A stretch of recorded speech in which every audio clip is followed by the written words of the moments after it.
안녕하세요. IM투자증권의 김동섭 이사입니다. 오늘 미국과 유로존은 상승 하루 만에 다시 하락하는 상황의 모습이죠. 그렇지만 미국 같은 경우에는 거래량이 별로 없습니다. 거래량이 없다는 얘기는 여전히 상승이 남아있다라는 부분을 생각해야 될 것 같고요. 지난번에는 연준 의원들 중에서 계속해서 그 양적 완화 축소나 양적 완화 중단에 대한 얘기가 나오고 있는데요. 요즘은 또 로젠그렌이라든가 제임스 브라더 같은 사람은 양적 완화를 지속해야 된다라는 얘기를 하고 있죠. 근데 시장에서 지금 화두는 인플레이션인 것 같습니다.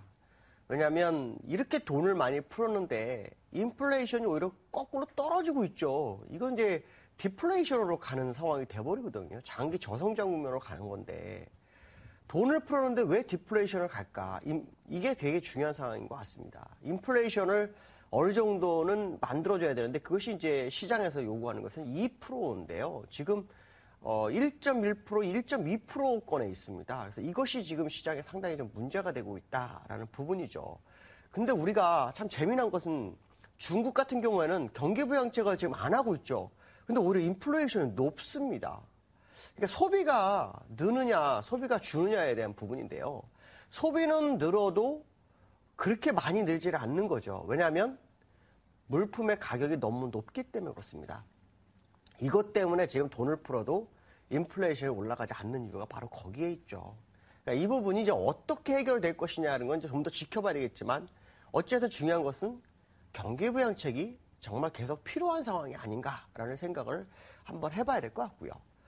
미국 같은 경우는 사실 어저께 그 주택 가격이 전년 대비로 10.6% 정도 상승했다고 하죠. 근데 MBA 모기 신청자 수는 오히려 줄어들고 있습니다. 이게 굉장히 모호한 상황이 돼버렸죠. 무슨 말이냐면 대도시 가격은 올라가는데 진짜로 실질적으로 주택을 사기 위해서 모기 신청하는 사람들은 줄어들고 있다는 거죠. 그 얘기는 아직 저신용자에 대한 주택 대출이 전혀 이루어지지 않고 있기 때문에 일부에 의해서 투기에 의해서 주택 가격이 올라오고 있다 정도 보시면 맞지 않나 이렇게 판단이 쓰고 있고요.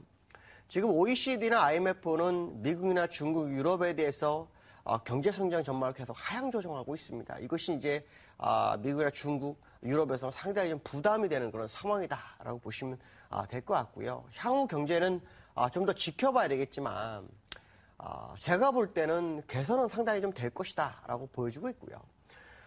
블랙록의 레리 핑크라는 그 사람이 미국이 연간 9% 정도 상승이 계속 될 것이다 라고 하는데 그건 지켜봐야 되겠죠. 제가 볼 때는 16,800까지는 일단 간다. 거기서부터는 저도 모르겠습니다. 그때 가서 방향을 보는 게 맞지. 그 사람이 예상한 것처럼 뭐 25,000까지 가는 거 그거는 그때 가서 한번 생각해 볼 가능성이 있다라고 말씀드릴 수 있고요.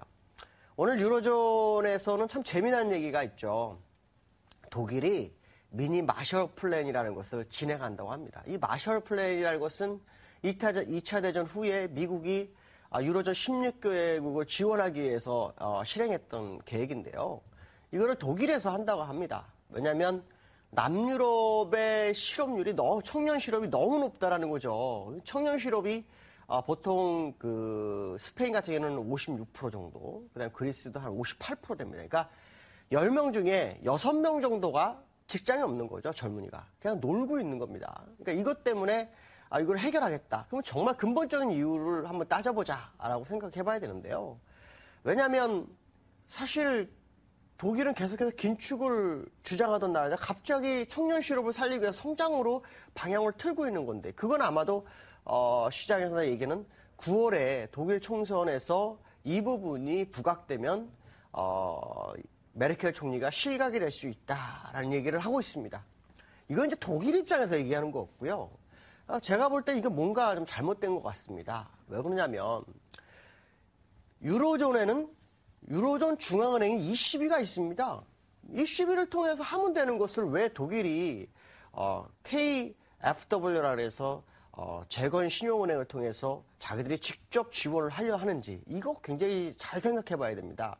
이게 어떻게 보면 독일이 그동안 우리는 긴축을 하면서 저축왕으로서의 그 역할을 했지만 우리가 꼭 그것만 아니다라는 표현을 쓰고 있는데요. 근데 어떻게 보면 이게 경제식민지화를 더 강력하게 끌어가겠다는 거죠. 이 시비가 주는 것은 공통적으로 빚을 지는 그런 상황이지만 독일이 주는 것은 완전히 다르죠. 그러니까 이걸 어떻게 보면 독일은 좋은 뜻에서 또 자기의 어떤 정치 생명을 유지하기 위해서 얘기하는 거지만 한편으로는 완전히 자기들이 경제를 장악하겠다라는 생각을 하는 것이 아니냐. 이게 아마 쉽지는 않을 것 같습니다. 독일 내에서 하원 승인도 있어야 되겠지만 유로존 내에서도 반발이 있을 수 있다라는 생각을 한번 해봐야 될 것 같고요.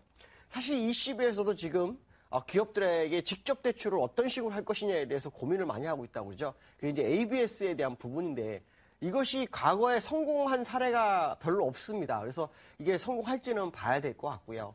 다만 제가 계속 주장하고 싶은 것은 뭐냐면 예금금리 마이너스를 통해서 오히려 그 시장에 고여있는 돈, 그러니까 20에 고여있는 돈을 시장에 풀어주고 그로 인해서 시장을 살리는 것이 더 현명하다 저는 판단합니다. 실제로 1조 1,200억 유로 정도가 남아있는데 이게 어마어마한 돈입니다. 이게 한번 풀리면요. 그 시장이 어마어마한 상승을 할 수 있겠죠. 왜냐하면 지금까지도 풀린 돈 중에 절반 정도만 시장에 돌고 있는데 그 중에서도 거의 한 80%는 다 국채에 들어가 있거든요. 그러니까 주식시장의 위험자산에 온 건 그렇게 많지가 않다라는 걸 본다면 사실 이걸 풀어줬을 때 유로존 장은 얼마나 크게 상승할까라는 생각을 한번 해봐야 될 것 같고요. 아마 조만간 ECB에서 이러한 역할을 할 것 같습니다. 왜냐하면 어저께도 헝가리가 금리를 인하했고요. 태국도 금리를 인하했습니다. 참 신기하게도 우리나라 금통위 시작 전에 전 세계가 금리 인하 행진을 또 시작했다는 거죠. 이런 부분을 본다면 우리나라도 금리 인하 가능성에 대한 부분을 생각해야 되는데요. 제가 왜 금리 인하에 대한 부분을 얘기하냐면 일본의 아베노믹스를 설계한 사람이 있습니다. 하마다 고이치라는 사람이 있는데요. 이 사람은 예일대 명예교수입니다.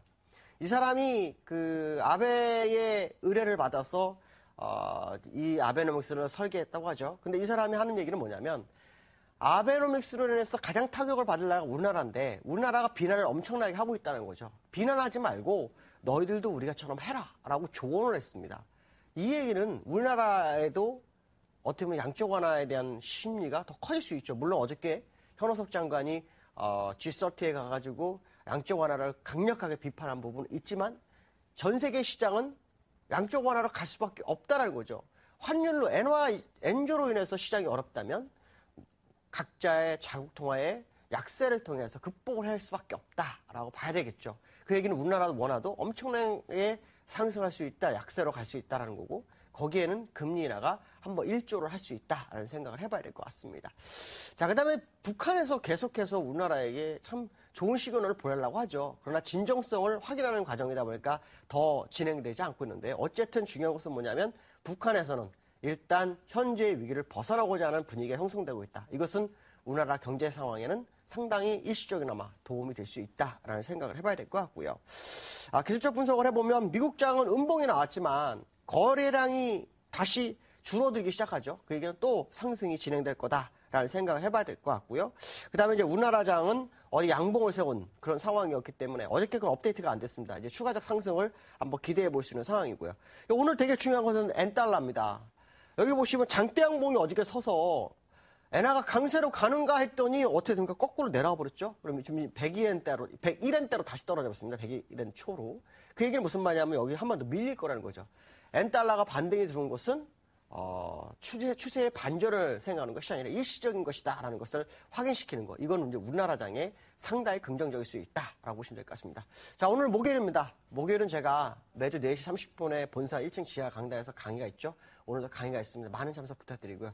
오늘도 승리하는 하루 되시기 바라겠습니다. 여기까지 하겠습니다. 감사합니다.